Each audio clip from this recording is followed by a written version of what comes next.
อันนี้สิเป็นอันบอนผากรถเด้อพี่น้องเด้ออยู่ตลาดเชียงกอกพี่น้องถ้าว่าผู้ใดอันมาอันตลาดเชียงกอกมาผากรถนำเพิ่นได้มื้อนี้บ่าวใช้คำมีโอกาสมาเชียงกอกก็เลยว่ามาถ่ายให้เบิ่งพี่น้องมาตัดผมเป็นบริการอันหับผากรถที่ว่าบ่มีเสียนะพี่น้องเอ้ยเด้อพี่น้องเด้อให้เบิ่งเด้อบอนผากรถอยู่ตลาดเชียงกอกทางทิศตะวันออกมีคนเผาพี่น้องเอ้ยผมมืด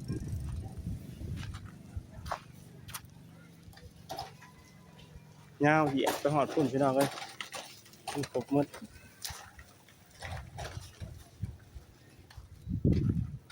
พุ่นพี่น้องยาวเหยียดไปผมมืดพี่น้องเอ้ยถ้าว่าใครอยากอันมาฝากรถก็ได้ถ้าว่ามาเก่งกอกนะพี่น้อง